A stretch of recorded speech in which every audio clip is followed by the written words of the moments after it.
Welcome everyone to HueFin News. Today is October the 2nd, 2018, and this is a video to where we are going to analyze the analysts. Okay, a lot of the financial institutions give out their ratings on particular stocks as to directional move for where they expect the market to take the stock. So what we're going to do on this particular channel, we will analyze those particular ratings that these huge financial institutions have placed for certain stocks, and we're going to see if they're going to be right or if they're going to be wrong. Okay, so if you do find this of interest, go ahead and subscribe, like, and comment on this particular video. This is what we're all about. We're here to help out ordinary people to seeing that they too can predict and forecast price movement without any confusion. This particular organization, HueFin News, will not confuse you. We will not place Bollinger Bands, MACDs, stochastics, RSIs, all of those patterns. All that stuff is not needed in order for you just to make money in the market. And literally, we're going to do just that. Show you how easy it is to be very profitable in the market without any confusion. Also, before I get started on the analysis for these three stocks, please understand that we do have another service on Patreon at our HueFin News Patreon page, and there as well, we are also analyzing cryptocurrencies. The top 10, we do that on a daily basis as well. If you feel like you're able to participate in being a member of ours on our HueFin News Patreon page, then definitely you have the ability to join and become our community on our private Facebook group, to where we are able to converse and speak on questions, things that's happening in the markets, whether it's cryptocurrency, equity, stocks, whatever the case may be. It's a place to where we can all lay down our ideas and formalize and rationalize as to what is actually going on in any particular situation. So we do look forward to you all coming to our HueFin News Patreon page. It's very minimum. It's like only 10 cents a day. That's less. You can't buy anything for 10 cents today in 2018. So honestly, that is a great offer, a great benefit for those who would like to learn more about what we possess here as an organization. So now let's get started. Okay, so today we're going to do our analysis for Intel, Facebook, and as well as Netflix. Okay, so the first one up comes from Dakota Financial News. The author is Maddie Sorensen. This was just uploaded today, October 2nd, 2018. The title reads, Intel buy rating reiterated at JP Morgan Chase. So we have a huge financial institution called JP Morgan Chase. They placing a buy rating on Intel. They, matter of fact, reiterated their original buy rating, and they issued the report to the clients yesterday, or their investors yesterday. Now they currently have a $68 price objective on the chip maker stock.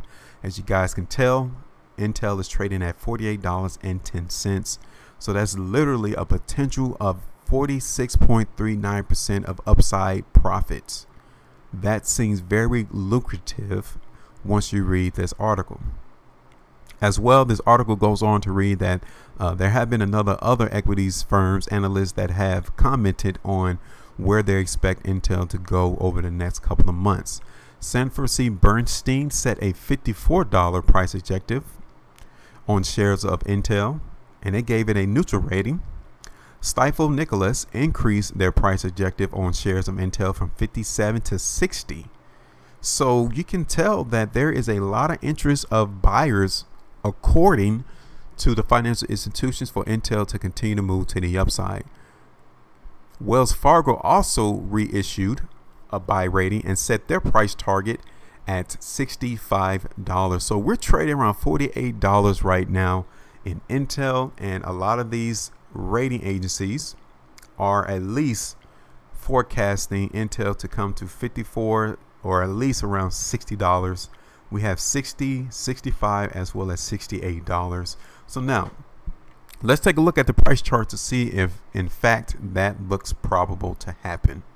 So what we're looking at right now is Intel on a monthly chart. You can see here that the particular market right now on the monthly basis is in a weakness phase. Okay, we definitely are seeing indications to where Intel is weak on a monthly basis. That $45 area, or maybe a little higher than that, I would say around 48, definitely needs to be held as support in order for us to at least come back up to $55.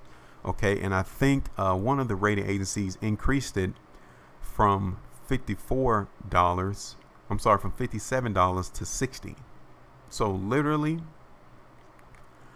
that is doable, but the $60 area is definitely out of the range for Intel at this particular moment. So now let's see on a weekly time frame to see if we're still getting some indications of strength in the market for Intel. And I'm still seeing interest to the upside for Intel for this particular stock. I am expecting it to move to the upside. I will say around $50, so maybe 52. I will be expecting some more stockpiles to come into the market to push Intel back down to lower prices. Okay, so overall I will give it a buy rating as well, but I'm a little bit more cautious as to the price objective. Okay, because you can see as well that $49 on the daily time frame is coming in as a very hard area of resistance, and it has played as support numerous times here in the background of this chart. So we have stockpile coming in the market today, so we definitely need to be careful in Intel in order for this market to continue to move to the upside. Now, in order for me to say that I will be looking for Intel to move higher in price, we have to break that $49 price level. It has not been done yet. Today shows you that stockpile came into the market, so obviously I'm not too excited about the price objectives that a lot of those financial institutions have given Intel. I do see indication that it can move to the upside, but I also see instances to where it is going to be pushed back down at lower prices. So overall, my rating for Intel would be more or less consolidation, slight indications of movement to the upside, $49, maybe $50 or so, 51, but not too high from there. Okay, so everyone else is giving us about $57, $60, $66. I don't see Intel going that high. Now, granted, if they're giving you a long-term objective of like 2 years, then yes, it might be probable, because a lot can happen within 2 years.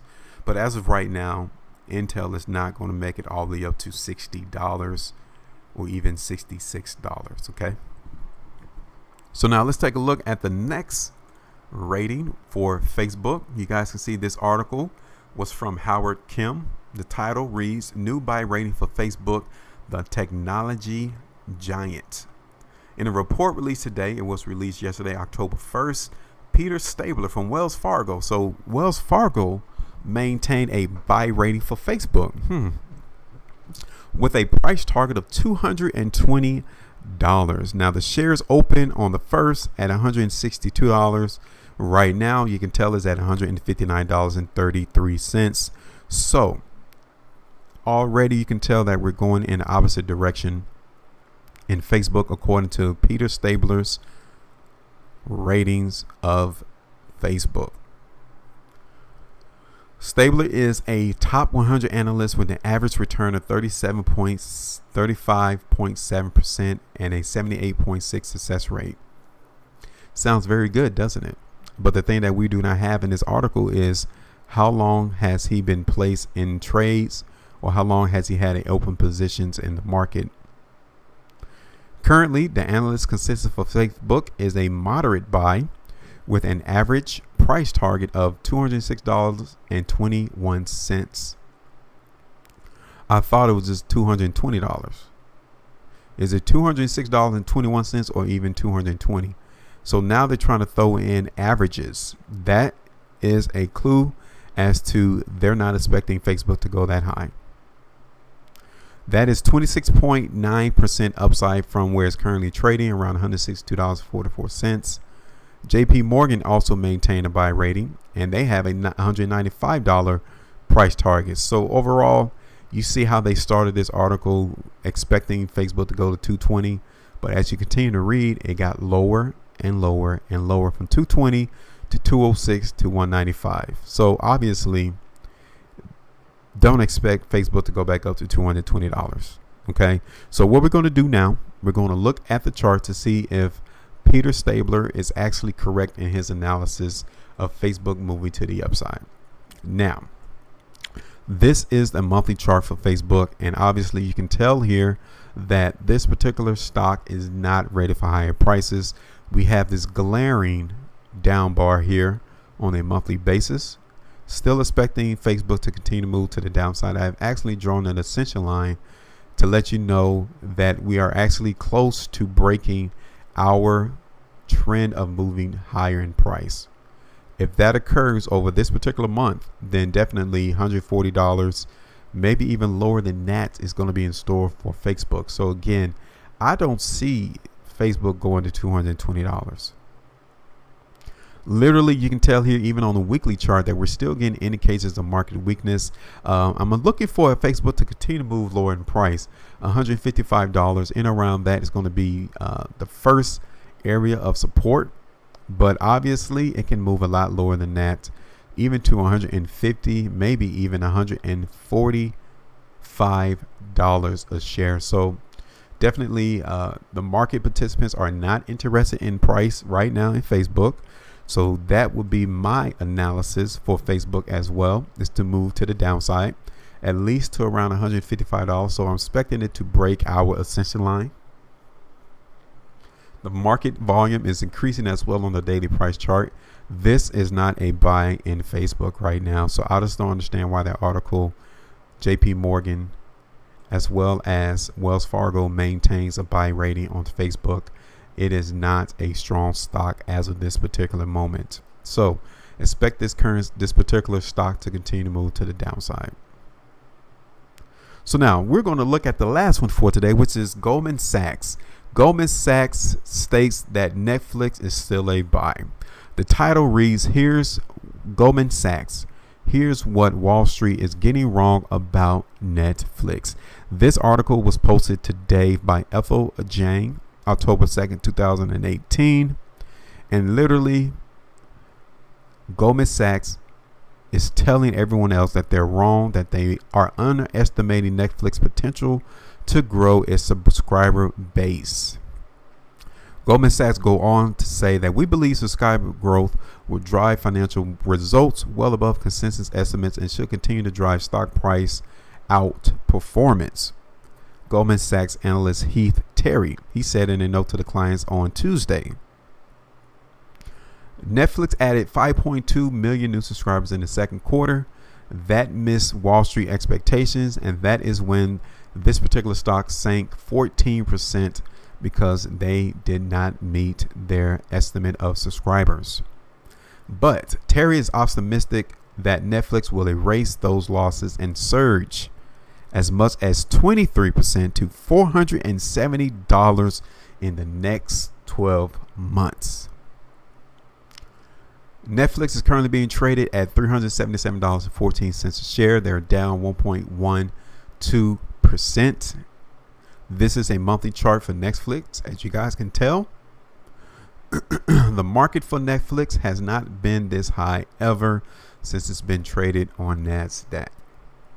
Now, the strength in Netflix is still being seen. So that's a very positive thing on the monthly chart. This particular article may actually be right in its ability to move to the upside, but let's see. $470, I don't think so. Okay, I'm still expecting Netflix to move to the upside. $400, maybe $420, but overall, I don't expect it to move that high. But who knows? 12 months away, a lot can change in the world. But yes, Netflix is still looking good for upside movement. I will agree with that trend that Netflix is going to continue to move to the upside, but we do have to cross some hurdles in order for that to occur. $390 is that first hurdle that Netflix needs to overcome in order for us to at least come back up to $400. Okay, we're getting a surefire indications of weakness coming in around that 390, so we're not out the woods yet for Netflix to move higher in price. We have to go through a lot of consolidation. As long as Netflix can stay above $370, I will be expecting this particular stock to move to the upside. So at least in the near term, consolidation, 370 will be support, 390 is resistance. But as long as we maintain the strength that is coming in the market in the background, then yes, Netflix will continue to move to the upside. My first target area would be like $400, then possibly 410, 420. It all depends on how much volume is able to come into the market for us to move that high. But as of right now, at least 390, possibly. But out of all of the three stocks that we did today, definitely Netflix will be my first, Intel would be my second, and then Facebook definitely would be my last one. But again, they all have their hurdles to overcome. So just keep your eyes out on these particular stocks. We will be doing more of these videos to make sure that these analysts are trying to give us correct information on their articles. So we're literally checking the analysts to make sure that they are right, because no one else is in YouTube checking these analysts to make sure that what they're saying or what they're writing is at least has some accurate information in it. So again, if you like this video, go ahead and like and subscribe. Go ahead and comment as well if you have some positive criticism to voice. And as well, we do have a paid service on our HueFin News Patreon page. If you do find this of interest, we will have more exclusive content in that particular platform. In the meantime, I will talk to you later. Have a wonderful day.